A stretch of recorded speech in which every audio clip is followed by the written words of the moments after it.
Assalamualaikum warahmatullahi wabarakatuh. Halo pemirsa, selamat malam. Jumpa lagi bersama saya Arif Fadil di One on the Spot.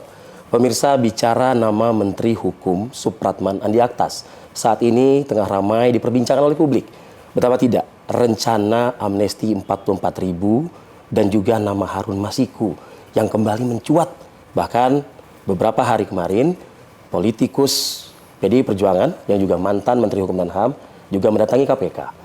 Seperti apa sebetulnya Menteri Hukum saat ini, Supratman Andi Aktas, menyikapi beberapa problematika hukum yang sedang menjadi perbincangan publik. Saya langsung akan menyapa narasumber kita pada malam hari ini di One on the Spot. Assalamualaikum, selamat malam Pak Menteri Hukum, Pak Supratman Andi Aktas. Selamat malam, alhamdulillah. Pak Menteri, langsung saja mungkin saya ingin mendapatkan pernyataan, tanggapan dari pemerintah. Ini sebetulnya masih ada relevansinya dengan rencana amnesti 44.000 narapidana. Presiden Prabowo Subianto di Kairo, Mesir, di hadapan mahasiswa Universitas Al-Azhar, ini menyebut memberikan pengampunan, pemaafan kepada koruptor bila mana memang mau mengaku dan menyerahkan uang hasil koruptor ke negara. Ini Kementerian Hukum sudahkah mungkin terlibat juga dengan pernyataan Presiden Prabowo ini? Kalau di kami ya, di internal, kalau Pak Prabowo men-statement seperti itu bukan berita baru. Oke. Jauh sebelumnya, sebelum menjadi presiden, betul. Itu sudah beberapa kali beliau punya rencana untuk itu. Karena beliau sadar bahwa beberapa kejadian tindak pidana korupsi yang terjadi di masa lampau, itu kalau kemudian ternyata juga penanganannya di aparat penegak hukum juga tidak maksimal. Sehingga beliau akan memberi kesempatan kepada para orang yang diduga dalam hal ini melakukan tindak pidana korupsi, kemudian diberi kesempatan untuk bisa mengembalikan hasil korupsinya. Iya. Kenapa ini penting disampaikan oleh Bapak Presiden? Karena bagi kita sebenarnya yang kita butuhkan itu adalah pengembalian kerugian keuangan negara. Ya. Tidak sekedar menghukum seseorang. Betul. Karena tidak ada gunanya kita menghukum seseorang, tetapi pada akhirnya kerugian keuangan negara tidak balik. Nah, karena banyak kejadian di masa lalu, maka tentu ini juga sesuatu hal yang memang secara konstitusional Presiden diberi oleh hak konstitusional oleh Undang-Undang Dasar kita, di mana Presiden dalam kekuasaan tanda petik, sekalipun itu eksekutif, tetapi dalam ruang yudikatif Presiden diberi untuk turut campur dalam beberapa bidang di yudikatif itu. Yang pertama adalah Presiden punya hak untuk memberi grasi. Kemudian ada amnesti, ada abolisi, dan juga rehabilitasi terakhir. Nah, terutama yang tiga tadi, baik itu grasi, amnesti, dan abolisi. Dalam beberapa kasus yang sudah terjadi, maka tentu pilihannya menjadi dua. Yang sudah berkekuatan hukum tetap umumnya. Satu, Presiden boleh memberikan grasi atas permohonan yang bersangkutan. Karena ini harus dilakukan orang per orang. Yang kedua, amnesti, memberi pengampunan. Itu hak konstitusional Presiden. Atau yang ketiga, Presiden juga bisa menempuh cara abolisi, yakni menghentikan perkara yang sementara berproses. Nah, pilihan-pilihan itu Presiden pasti sudah memikirkan bahwa sebenarnya mungkin ada jalan terbaik di luar kerangka penegakan hukum yang sekarang. Karena berdasarkan pengalaman kita sudah mengalami ataupun memberi ruang yang sama dalam tindak pidana perpajakan. Ada amnesti pajak tahap pertama, yang kedua juga amnesti tahap kedua, kan sudah berjalan. Demikian pula halnya di Undang-Undang Cipta Kerja. Di Undang-Undang Cipta Kerja khusus kepada tindak pidana kehutanan, di mana para pengusaha kelapa sawit yang menanam di areal kawasan hutan, itu kan diberi yang istilahnya bukan amnesti, tapi denda keterlanjuran. Tapi ini bukan perkara baru. Dan karena itu keseriusan Pak Prabowo kan tidak berhenti di situ. Beliau memberi kesempatan kepada siapapun yang diduga melakukan tindak pidana korupsi untuk bertobat. Artinya itikat baik dulu. Itikat baik dulu. Nah, kalau kemudian nanti masa kesempatan sudah diberikan dan ternyata tidak, makanya saya katakan tadi kan tidak berhenti di situ. Beliau koma.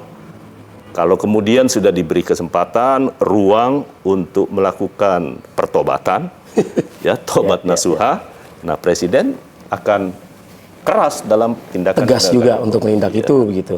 Nah, pertanyaannya kemudian, apakah ini tidak akan mencederai publik begitu ya? Bicara koruptor cukup sensitif di mata publik begitu, Pak. Sudah melakukan bahkan juga menikmati. Gimana Kementerian Hukum memandang animo di masyarakat yang seperti ini? Kan prinsipnya kalau kemudian uangnya dikembalikan, kan justru ada alasan yang bisa kita rasionalisasikan. Ya. Kita harus sepakat dulu. Presiden bukan berarti mentolerir kejahatan korupsi. Tidak. Tapi kita juga harus melihatnya sebagai sebuah kesempatan bahwa ini adalah ajang untuk rekonsiliasi, untuk berhenti melakukan tindakan-tindakan yang tidak terpuji. Tobat Salah nasuha satunya tadi itu ya. tindak pidana korupsi. Iya. Nah, Presiden sudah punya rencana bahwa ini akan beliau berikan, tetapi sekaligus menata peran lembaga-lembaga aparat penegak hukum. Artinya dalam hal ini kepolisian, Kejaksaan, KPK, Pusat Pelaporan Transaksi Keuangan, PPATK, maupun yang lain-lain, termasuk Kementerian Keuangan, terutama tindak pidana di sektor perpajakan. Baik. Nah, karena itu sekali lagi ini bisa dimanfaatkan kalau benar nanti Presiden, karena ini kan baru digaungkan ya, setelah beliau menjadi Presiden ini pertama kalinya. Walaupun dalam beberapa percakapan kami dalam situasi yang terbatas, beliau selalu mengungkapkan hal yang sama, bahwa saat ini yang paling penting adalah bagaimana kerugian keuangan negara itu harus balik. Harus balik ke negara. Harus balik ke negara. Nah ini makanya tadi saya bilang kan tidak akan terpisahkan dengan rencana amnesti 44.000 tadi begitu. Tapi kalau kita lihat dari data 44.000 ini 39.000 lebih bahkan itu narkoba. Lalu juga bisa dikatakan ada beberapa juga aktivis, lalu juga undang-undang ITE. Ini sudah sejauh mana rencana ini dan ini apakah nanti tidak akan mencederai penegakan hukum misalnya seperti itu? Dari 4 kriteria yang kita sudah sepakati bersama atas arahan Bapak Presiden tentunya. 1, terkait dengan Undang-Undang ITE, terutama yang terkait dengan penghinaan kepada kepala negara. Ya. Beliau bahkan menyampaikan waktu kami rapat terbatas, itu resiko sebagai seorang pejabat. Kalau untuk dikritik. Itu kan kebesaran hati yang belum pernah kita saksikan, di mana seorang presiden bisa berkata apa adanya. Beliau siap menerima kritik terkait dengan itu. Dan karena itu sekali lagi, ini adalah sebuah langkah maju dan ini baik perkembangan demokrasi kita. Di mana orang diberi ruang untuk memberi masukan, kritikan yang konstruktif kepada pejabat negara. Nah, yang kedua menyangkut soal pertimbangan kemanusiaan. Kalau Anda bisa lihat ya, data yang disampaikan oleh Kementerian IMIPAS kepada kami, bahwa ada kurang lebih sekitar 1.200 orang yang saat ini memerlukan sebuah perawatan khusus di luar. Karena perawatan dan unit untuk merawat mereka di lembaga pemasyarakatan itu sangat tidak memadai. Terutama yang terkait dengan kesehatan. Karena itu ada 1.200 orang yang sakit berkepanjangan. Satu mungkin karena faktor umur maupun juga penyakit yang tidak. Tapi terlebih lagi ada beberapa penyakit tertentu, HIV, AIDS, kemudian ada orang yang dalam gangguan jiwa. Itu kan harusnya dirawat di luar. Nah karena itu Presiden mengamanatkan kepada kami untuk mereka udah diberi amnesti supaya mereka bisa kita bisa berharap mudah-mudahan bisa disembuhkan. Artinya prioritas ke situ dulu ya, Pak? Oke. Yang ketiga, ada beberapa kasus-kasus politik yang terkait dengan Papua. Tapi Presiden sampaikan kepada kami yang tidak atau bukan merupakan sebuah gerakan bersenjata.